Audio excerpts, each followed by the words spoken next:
அதாவது ஒரு ஃபேனா ஒரு கிரிக்கெட்ல விளையாடுற ஒரு இதுவா இருந்து நான் சொல்றேன்னா, என்னால ஏத்துக்க முடியல. ஏன்னா ஒரு கிரிக்கெட்ல வந்து பாத்தீங்கன்னா, அவரு இதோட கடைசி மேட்ச்ன்னு சொல்லி அறிவிச்சிருக்காரு. இந்த மேட்ச் மட்டும் அவர் கேப்டனா இருந்துட்டு கூட அவர் விலகி இருந்தாருன்னா கூட பிரச்சனை இல்ல. இவரு ருத்ராஜ் கேக்வாட் கேப்டனா போட்டிருக்காப்புல. அவருக்கு இந்தியா டீம்லயே அதிகமா இடம் கொடுக்க மாட்றாங்க. அத பேஸ் பண்ணி கூட அவருக்கு திறமை இருக்குன்றத ப்ரூவ் பண்றதுக்கோசரம் கூட அவர கேப்டனா அவர போட்டிருக்கலாம். இருந்தாலும் எங்களுக்கு எல்லாருக்குமே வந்து டோனி கேப்டன்சில தான் டீம் வழி நடத்தணுன்றது தான் எங்களோட எல்லாரோட ஆசையும். ஏன்னா கடைசி மேட்ச்னு அவர் சொல்லியிருக்காரு. அதனால எங்களால் ஏற்றுக்கொள்ள முடியல. அது வந்து கொஞ்சம் கிரிக்கெட் ஃபேனா எனக்கு வந்து பார்த்தீங்கன்னா எங்களால் ஏற்றுக்கொள்ள முடியல. ஏன்னா அவர் கிட்டத்தட்ட பல வருஷமா அவர் கிரிக்கெட்ல கேப்டனா இருந்து பல கோப்பைகளை வந்து வாங்கி கொடுத்துருக்காப்புல சிஎஸ்கேக்கு.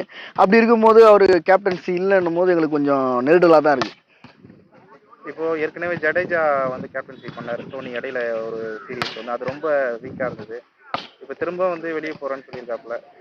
அது அப்படிதான். இப்ப திரும்பியும் அவங்க ஒரு 4 மேட்ச் பார்ப்பாங்க. அந்த 4 மேட்ச்சுக்கு அப்புறம் இது சரியா இல்லைன்னா திரும்பியும் அவரே கேப்டன்சியா வரதுக்கு தான் வாய்ப்பு இருக்கும். இது வந்து தொடர்ச்சியெல்லாம் அவர் கேப்டனா இருக்கிறதுக்கு வாய்ப்பே இல்லை. ஏன்னா எல்லாருக்குமே தெரியும் டோனி தான் வந்து பர்ஃபெக்டான கேப்டன். எல்லா டீமுக்குமே தெரியும் அவர் தான் வந்து ஒரு பர்ஃபெக்டட் டீமுக்கு ஒரு கேப்டன்ன்றதுனால இவர் வந்து திரும்பியும் கேப்டன்சி எடுத்துப்பாருன்னு தான் நாங்கள் எல்லாம் நினைக்கிறோம். 2 மேட்ச் 3 மேட்ச் முடிஞ்சதுக்கு அப்புறம் தான் இது என்ன விஷயன்றதே நமக்கு தெரிய வரும்.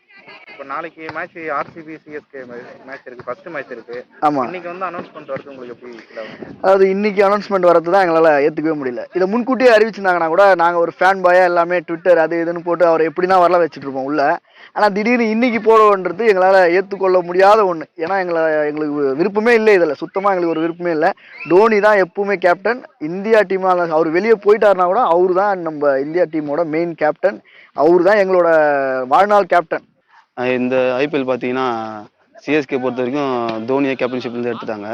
அதுமாதிரி மும்பையிலும் பார்த்தீங்கன்னா ரோஹித் சர்மா கேப்டன்ஷிப்லன்னு சொல்லியிருக்காங்க. கடந்த இந்த ஐபிஎல் சீசனில் மொத்த சீசனில் பார்த்தீங்கன்னாவே சென்னை மும்பை இவங்களுக்கு தான் போட்டி நிறைய. இது வரைக்கும் மற்ற டீம் பற்றி யாரும் பேசவே மாட்டாங்க. சென்னை தோத்தாலும் சரி, மும்பை ஜெயித்தாலும் சரி. ஆனால் வந்து சென்னை மும்பை தான். ஆனால் இந்த ஐபிஎல்லில் 2 கேப்டன்ஷிப் மாற்ற வந்து ஐபிஎலுக்கு ரொம்ப இழப்பு. அது ஐபிஎல் அந்த வரலாறுக்கு இழப்பு தான் அது. அது என்ன பண்ண போகிறாங்கன்னு தெரில. ஆனால் இது வந்து மும்பை ஃபேன்ஸுக்கும் ரொம்ப கஷ்டமான விஷயம், சிஎஸ்கே ஃபேனுக்கும் ரொம்ப கஷ்டமான விஷயம். இது இப்போ நாளைக்கு சிஎஸ்கே மேட்ச் வச்சுட்டு இன்னைக்கு வந்து கேப்டன்ஷிப் சிஎஸ்கே மாற்றிருக்காங்க. அது எப்படி ஃபீல் ஆகுது? அது ரொம்ப கஷ்டமாக இருக்குது. இது நாங்கள் ஏன்னா இப்போ ஐபிஎல் ஆரம்பிக்கும் போதே கேப்டன்ஷிப்லாம் அறிவிச்சிருவாங்க.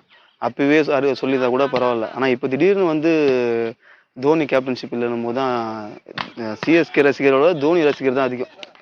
இப்போ தோனி ரசிகர் எல்லாருக்குமே இது கஷ்டமான விஷயம். அது ரொம்பவே கஷ்டமான விஷயம் தான் அது.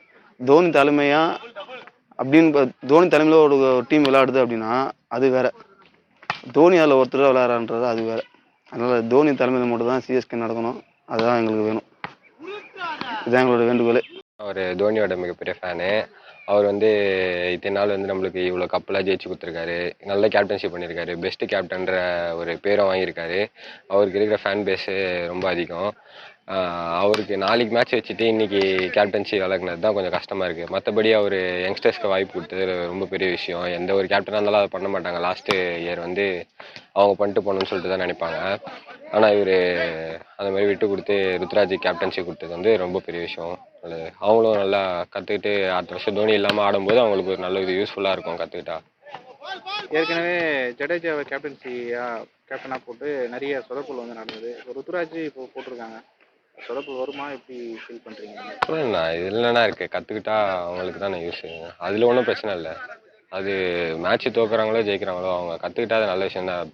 இப்போ ஃப்யூச்சரில் நல்ல ஒரு இம்பேக்ட் இருக்கும் இப்போ கற்றுக்கிட்டாங்கன்னா. அதனால் அதே மாதிரி இந்த சீசனில் வந்து பார்த்தீங்கன்னா 2 முக்கியமான கேப்டன்கள் வந்து இந்த சீசனில் வந்து கேப்டன்சி இல்லை. ஒன்று தோனி, இன்னொன்று வந்து பார்த்தீங்கன்னா ரோஹித் சர்மா. இது எப்படி ஃபீல் ஆகுது? ரோஹித் சர்மா போனது கஷ்டமாக தான் இருக்குது. ஏன்னா அவரும் ரொம்ப கஷ்டப்பட்டுருக்காரு அந்த டீம் கோசம். அது வந்து அவர் விலகுனது வந்து கொஞ்சம் கஷ்டமாக தான் இருக்குது. ஏன்னா இது திடீர்னு அந்த ஒரு முடிவு எடுத்ததுனால கஷ்டம். செய்திகளை உடனுக்குடன் தெரிந்து கொள்ள உடனே சப்ஸ்கிரைப் பண்ணுங்க.